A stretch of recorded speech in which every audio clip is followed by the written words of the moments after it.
243 में ग्राम पंचायत, जिला पंचायत और क्षेत्र पंचायत की बात की। क्षेत्र पंचायत का चुनाव और जिला अध्यक्ष का चुनाव अप्रत्यक्ष रूप से होता है। कैसे होता है? अप्रत्यक्ष रूप से होता है। जितना ध्यान दो ना, इनका जो चुनाव होता है वो अप्रत्यक्ष रूप से होता है। 60वें में देखो कैसे होता है। इतनी लंबी चीजें हैं, इसको अगर तुम अपने गांव की बातें ही नहीं जान पाओगे तो जिला की बातें जानने की क्या मतलब है। यहाँ पे देखो, हमने कहा कि यहाँ ग्राम प्रधान कौन होता है? 243 बता रहे। ग्राम प्रधान, क्षेत्र पंचायत, क्षेत्र पंचायत 3 प्रकार की बात की गई। जिला अध्यक्ष,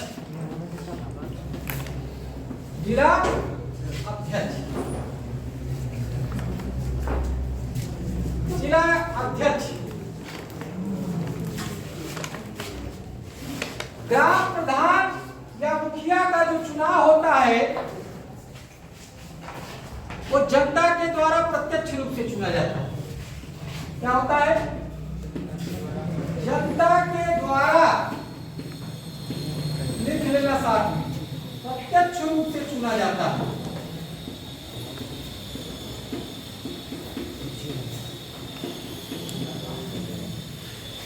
चुनाव, इनका दोनों का चुनाव जनता के द्वारा अप्रत्यक्ष रूप से, जनता के द्वारा, जनता के द्वारा अप्रत्यक्ष रूप से।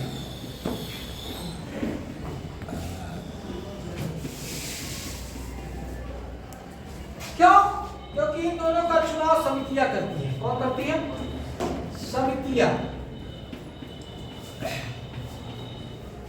इसका चुनाव जो करती है,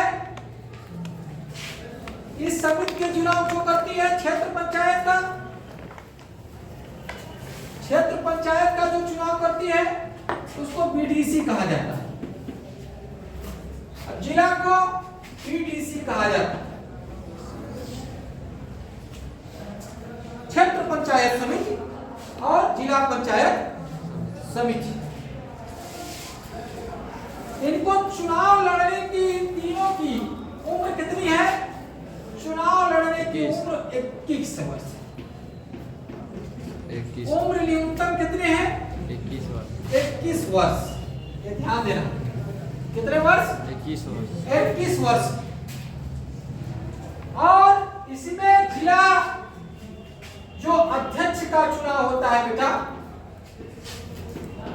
जो जिला अध्यक्ष का चुनाव होता है उसमें समितियां तो भाग लेती ही लेती हैं।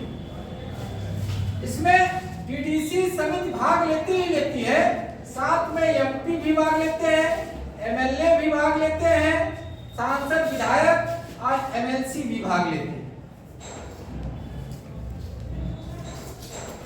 और इनकी योग्यता 21 वर्ष तो होना ही चाहिए, भारत का नागरिक होना ही चाहिए, और साथ साथ में विधानमंडल की अन्य योग्यता भी होना चाहिए। विधानमंडल की अन्य योग्यता होना चाहिए, अन्य योग्यता भी होना चाहिए। ये ध्यान देना। इसके चुनाव में कौन कौन भाग लेता है? इसके चुनाव में कौन कौन भाग लेता है? समिति भाग लेती है, एमपी, एमएलए, एमएलसी भी भाग लेते हैं। और इन दोनों का जिला पंचायत और जिला अध्यक्ष का चुनाव जनता के द्वारा प्रत्यक्ष रूप से इनकी समितियों के द्वारा होती है। जिला अध्यक्ष समिति जो होती है क्षेत्र पंचायत समिति है, जिला क्षेत्र पंचायत समिति जो होती है क्षेत्र पंचायत होती है, और जिला अध्यक्ष जो होती है जिला पंचायत समिति। ग्राम प्रधान या मुखिया का जो चुनाव होता है वो जनता के द्वारा प्रत्यक्ष रूप से होता है। लोकतंत्र के विकेंद्रीकरण में जनता ही प्रमुख होता है।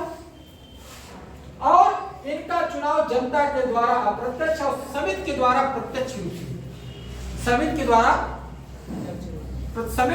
प्रत्यक्ष रूप से होती है और जनता के द्वारा क्या होती है, अप्रत्यक्ष। कोई दिक्कत यहाँ पर किसी समझ में है? और कार्यकाल इन सबका होता है 5 वर्ष, 5 वर्ष कार्यकाल होता है। कार्यकाल इन तीनों का कार्यकाल 5 वर्ष होता है और अगर 6 महीने के अंदर चुनाव कर लिया जाता है, पूरा होने से महीने के अंदर क्या होता है, चुनाव कर लिया। विशेष बात यह है कि अगर विशेष बात यहाँ ये हो गई कि अगर कोई भी सदस्य इसमें से मृत्यु हो जाती है 2 साल, 1 साल, 6 महीना, तो जितना कार्यकाल बचा होगा 5 वर्ष के लिए, उतने समय के लिए नया सदस्य चुनकर जाएगा, न कि सेलेक्ट होने के बाद, चुनाव होने के बाद फिर कहेगा, दावा करेगा 5 वर्ष तक हम रहेंगे। ऐसा नहीं, जो रेस्ट कार्यकाल होगा पिछला वाला वही होगा उसका कार्यकाल, कोई अन्य नहीं। 2 वर्ष ग्राम प्रधानों को, बेटा ग्राम प्रधानों को 2 वर्ष तक कोई प्रकार का अविश्वास प्रस्ताव नहीं लाया जा सकता है, और अगर अविश्वास प्रस्ताव लाना है तो 2 वर्ष बाद लाइए। 2 वर्ष के बाद अगर अविश्वास प्रस्ताव आता है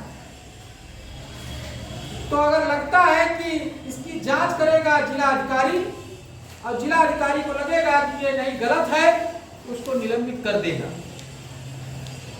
यूपी के ग्राम प्रधानों से इससे अविश्वास प्रस्ताव से अमुक्त कर दिया गया है, और अगर भ्रष्टाचार या किसी में लिप्त पाया जाता है तो जिला अधिकारी उसको क्या करेगा, निलंबित कर देगा। क्या कर देगा, निलंबित कर देगा। यहां तक बातें समझ में आ गई। कार्यकाल 5 वर्ष, आयु 21 वर्ष, आयु 21 वर्ष। ग्राम प्रधान जनता के द्वारा प्रत्यक्ष रूप से चुना जाता है, अप्रत्यक्ष प्रत्यक्ष रूप से। समिति के द्वारा कौन चुना जाता है, क्षेत्र पंचायत, ये जनता के द्वारा अप्रत्यक्ष रूप। क्लियर हुआ? इतना पढ़ाने के बावजूद अभी एक चीज क्लियर, आगे भी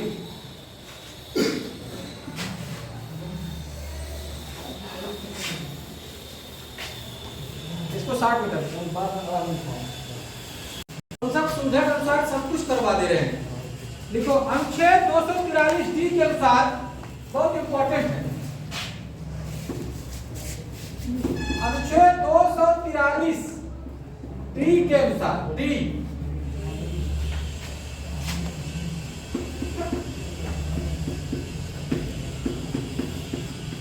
एकदम ऑपरेशन कर दे रहे हैं तुम सबके लिए।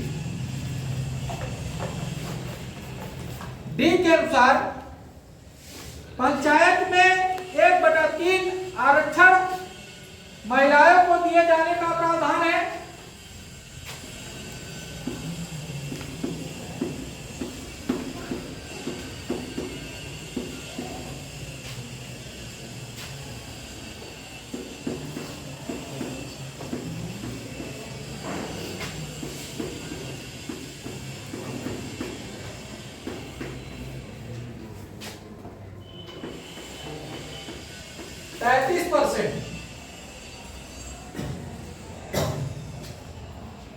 तैतीस परसेंट बढ़ाते माने 33%, कभी 33% भी पूछ ले। आरक्षण महिलाओं को दिए जाने का प्रावधान है।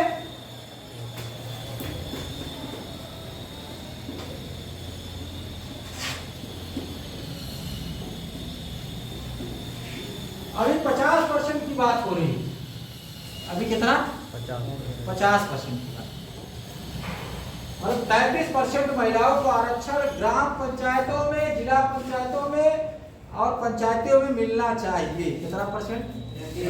243 डी ये बताता है, ये पूछ लिया है प्रश्न, ग्राम चुनाव में, प्रधान के चुनाव में कितने परसेंटेज या कितने तिहाई महिलाओं को आरक्षण का प्रावधान है। 1/3 मतलब 33, 1/3 माने 33%। अभी 50% की बात चल रही, कितने परसेंट की? 50%। ये इंपॉर्टेंट मान लेना, क्या वेरी वेरी इंपॉर्टेंट, ये प्रश्न पूछेगा और पूछता है लगातार हर एग्जामों में। राज्य विधान मंडल चाहे तो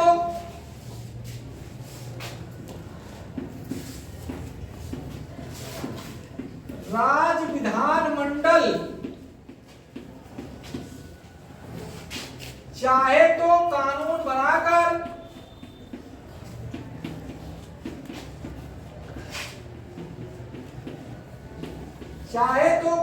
बनाकर इसे इसकी सीटों की संख्या बढ़ा सकती है या इसे बढ़ा सकती है।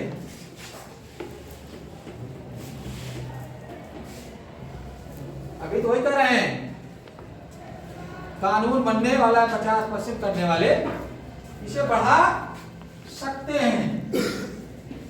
कौन बढ़ाएगा? राज्य विधान मंडल। कौन बढ़ाएगा? ये भी पूछा है।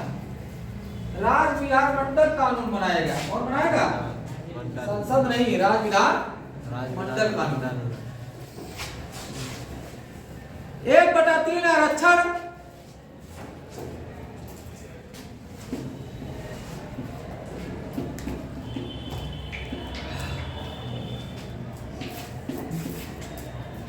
एससी व एसटी को दिए जाने का प्रावधान है।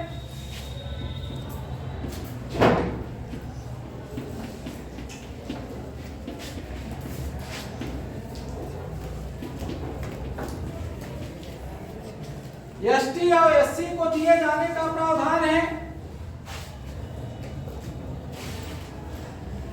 राज्य विधानमंडल कानून बनाकर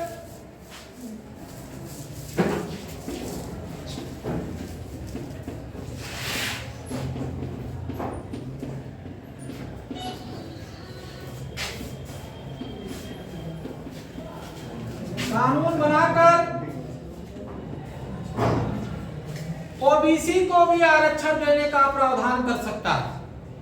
ओबीसी को आरक्षण नहीं, इसमें ओबीसी को भी आरक्षण दे सकता है।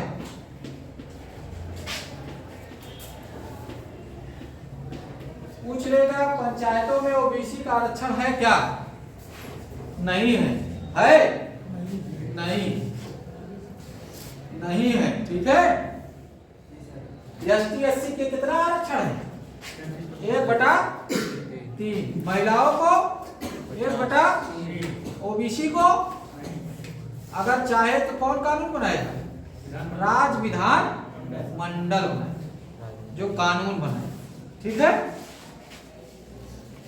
प्राय सीटों चक्रा का नियम का कार्य करती है।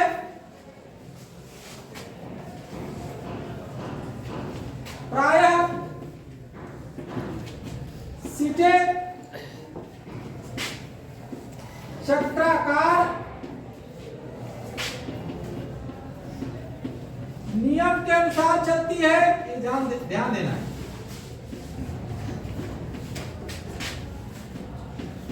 यहां पढ़ लोगे तो कहीं पे भी तुमको ये चीजें नहीं मिलेगी।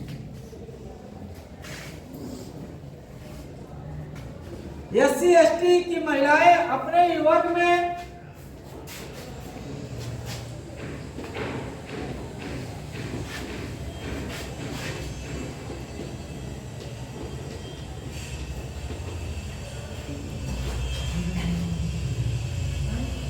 अपने मैंने एसटी एससी वर्ग जिसमें है अपने ही वर्ग में 1/3 आरक्षण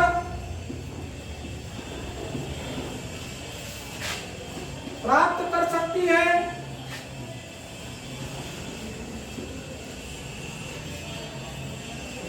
एक बटा तीन आरक्षण प्राप्त कर सकती है।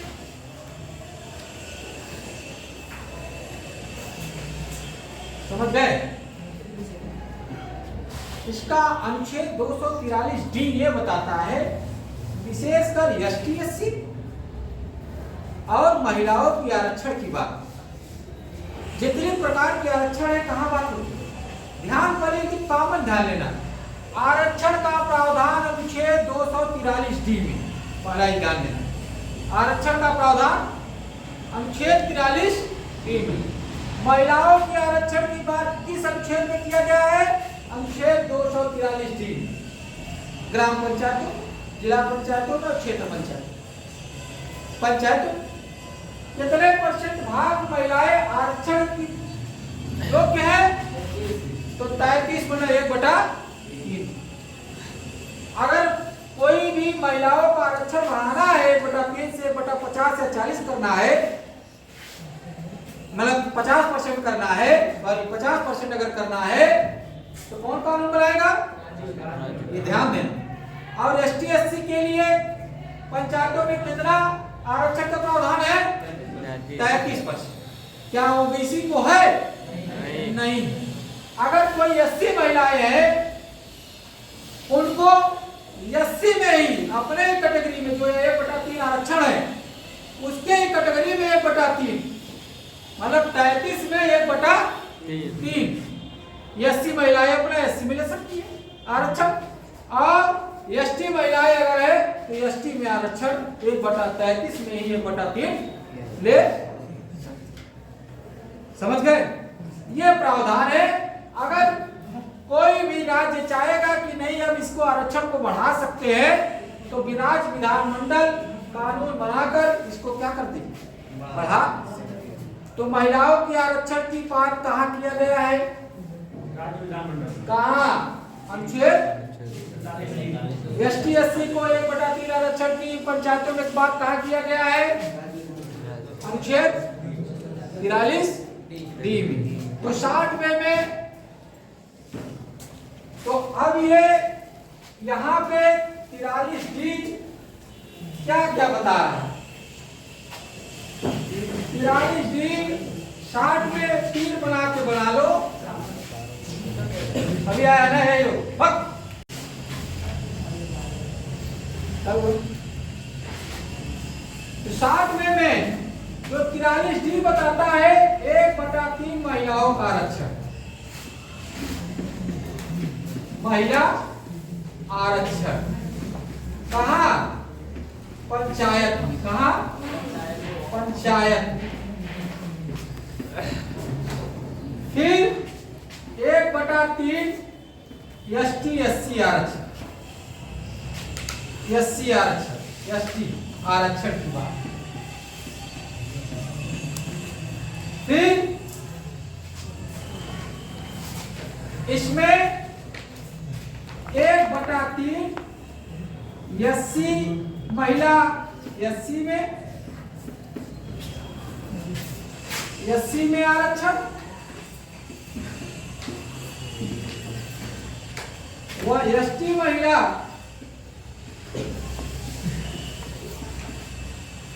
एसटी में 1/3 आरक्षण का प्रावधान। फिर तीसरी बात, अगर आरक्षण की संख्या बढ़ाना है तो कौन कानून बनाएगा? तो कानून बनाएगा कौन? राज्य विधान मंडल। आरक्षण बढ़ाने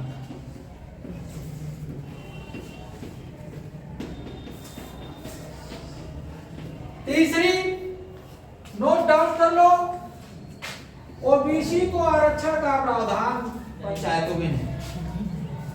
ओबीसी को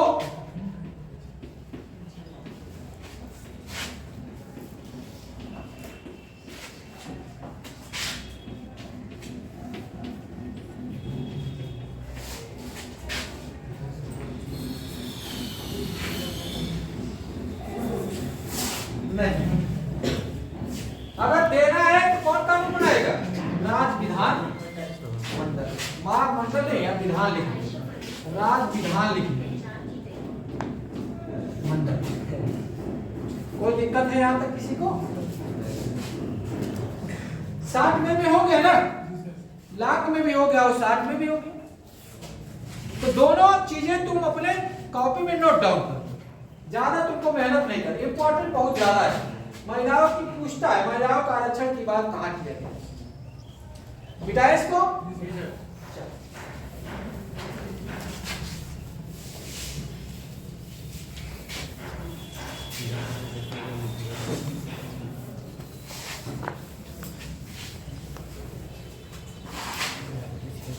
अनुच्छेद 243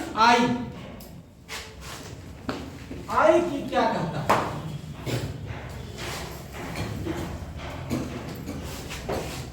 राज्य वित्त आयोग के गठन का भी प्रावधान है के अनुसार 243 आई के अनुसार एक राज्य वित्त आयोग के गठन का भी प्रावधान है।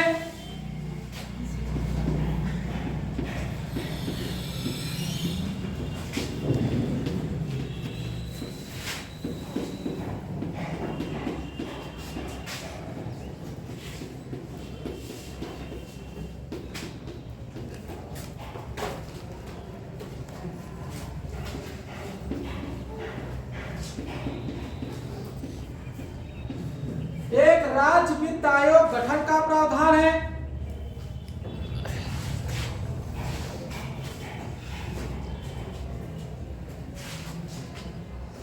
जिसमें एक अध्यक्ष व अन्य सदस्य होंगे।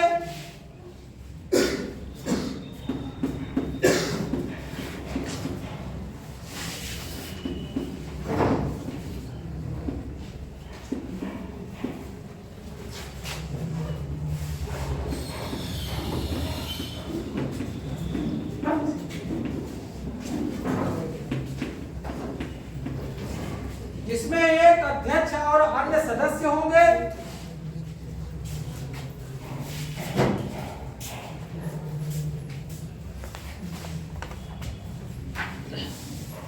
इनकी नियुक्ति संबंधित राज्य का राज्यपाल करेगा।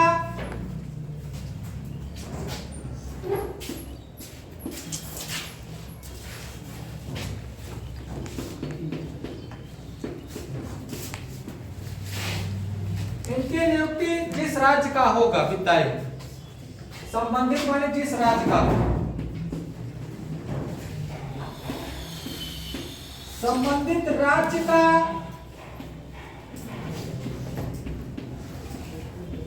राज्यपाल करेगा।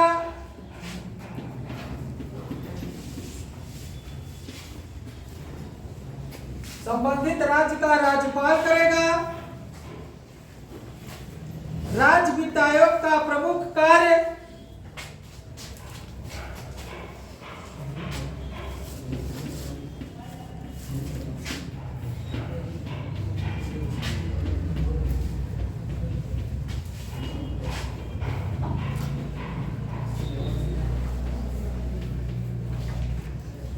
राज्य वित्त आयोग का प्रमुख कार्य राज्य सरकार और स्थानीय निकायों के बीच करों का विभाजन करेगा। राज्य सरकार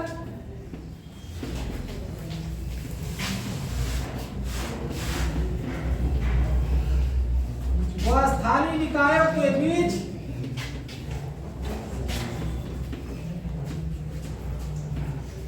राज्य सरकार व स्थानीय निकायों के बीच करों के विभाजन के लिए राज्यपाल को सुझाव देगा।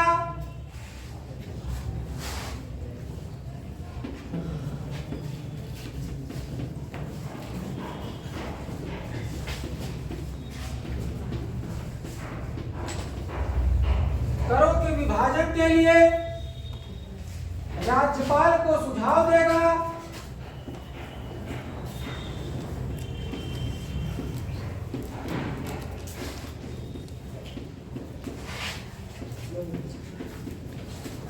राज्यपाल को सुझाव देगा। राज्य वित्त आयोग की सिफारिश पर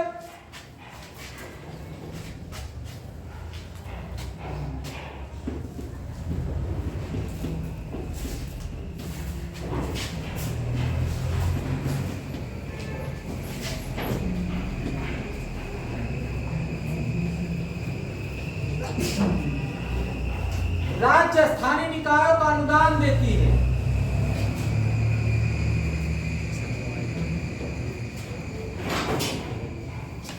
राजस्थानी निकायों को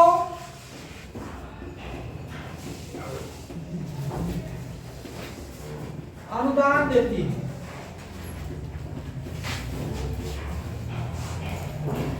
मतलब यह है अनुच्छेद 243 आई ये बताता है राज्य में एक वित्त आयोग का गठन क्या होगा, जिसका नाम होगा वित्त आयोग, राज्य वित्त आयोग। उसमें एक अध्यक्ष होगा और उसकी सहायता के लिए अन्य सदस्य। राज्य वित्त आयोग की नियुक्ति राज्यपाल करेगा और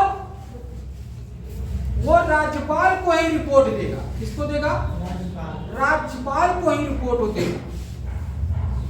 साथ साथ में ये जैसे स्थानीय निकाय और राज्य के बीच अगर करों का विभाजन होगा उसका सुझाव वो राज्यपाल को देगा। अब कितना धन का आवंटन स्थानीय निकायों को ग्राम क्षेत्र और जिला पंचायत को देना है इसका सुझाव कौन देगा? राज्य वित्त आयोग। शॉर्ट में ये समझ लो 243 लिखिए, 60 में 243 ये क्या होता है? लॉन्ग में तो लिखने करो, शॉर्ट में क्या बता रहे हैं? 2-3 चीजें इसमें नोट कर लो। ये पूछा है राज्य वित्त आयोग के गठन का प्रावधान पूछ लिया, कहाँ है? 243 आई। राज्य वित्त आयोग 243 आई में राज्य वित्त आयोग के गठन का प्रावधान।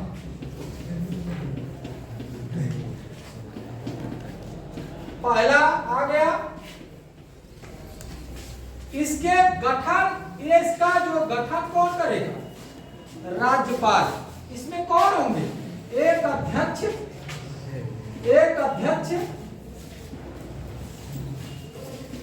और सदस्य होंगे। और कौन होगा? सदस्य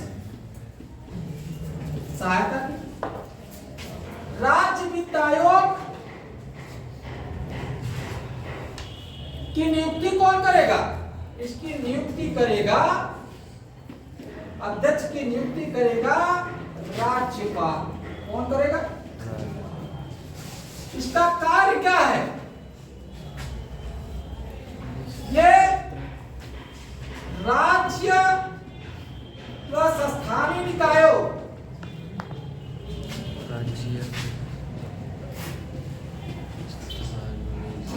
करों का आवंटन की सिफारिश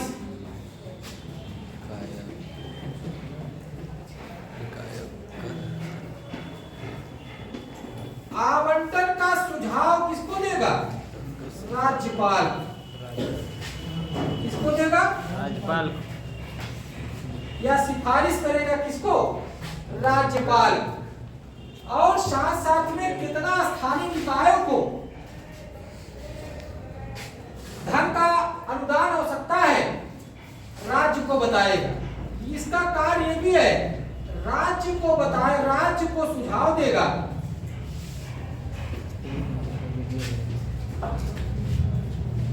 स्थानीय निकायों को धन अनुदान की, स्थानीय निकायों के धन अनुदान की।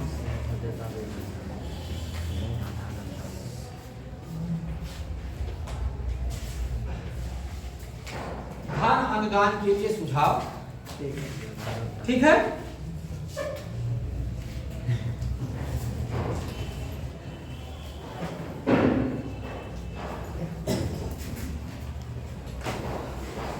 चलो एक और 43 के इतना लिख लिए। 43 के की बात होगा, उसके बाद जितनी 7 में प्रश्न पूछा जाता है यहीं पे डिस्कस। 43 के की बात किसी प्रकार की तुम सबको दिक्कत नहीं होना चाहिए। इतना स्थानीय निकाय पढ़ लो कि फिर स्थानीय निकाय पढ़ने की जरूरत नहीं। किसी किताब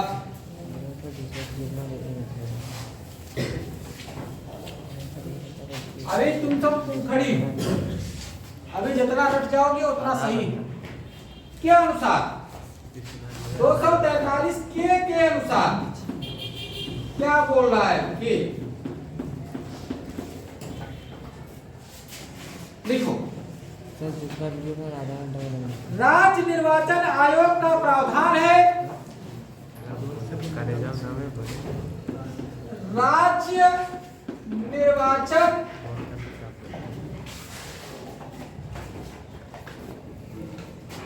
बस 2 मिनट।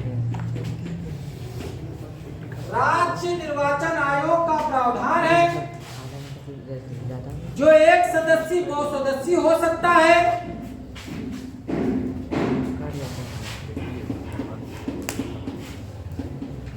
जो एक सदस्य या बहुसदस्यीय हो सकता है,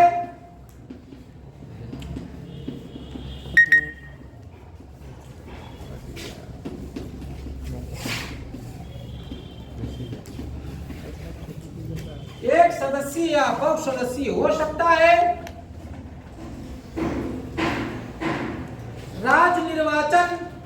राज्य मुख्य निर्वाचन आयुक्त की नियुक्ति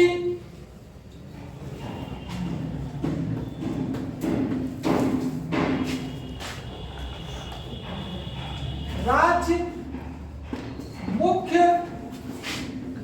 निर्वाचन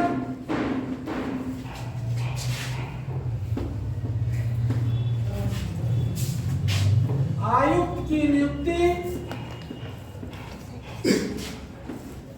ये भी प्रश्न पूछा है राज्यपाल करेगा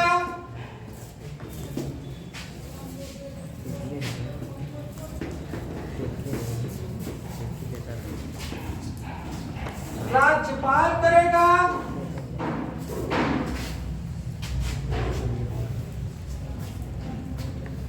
राज्य निर्वाचन आयोग का मुख्य कार्य समय समय पर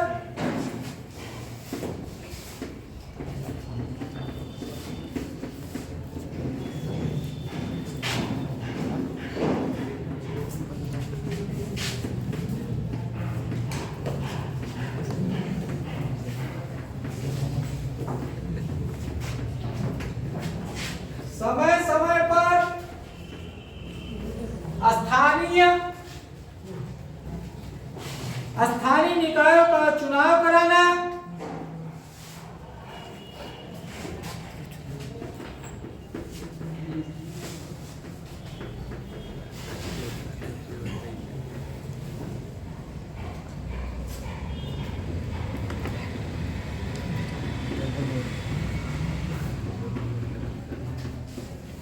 और मतदाता सूची तैयार कराना,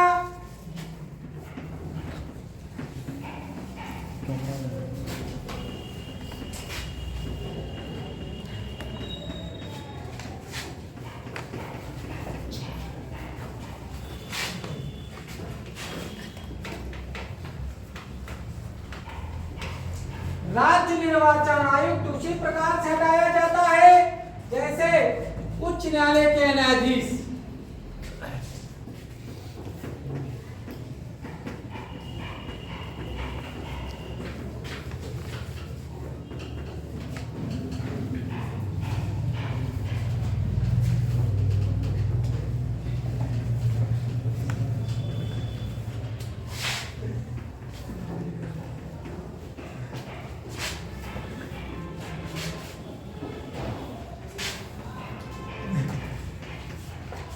जैसे हाई कोर्ट के न्यायाधीश,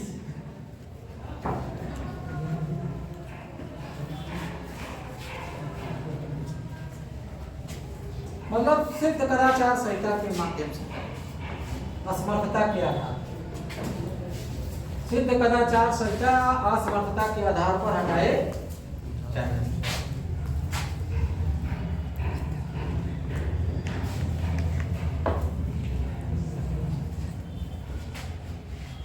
कोई दिक्कत है यहाँ तक किसी को?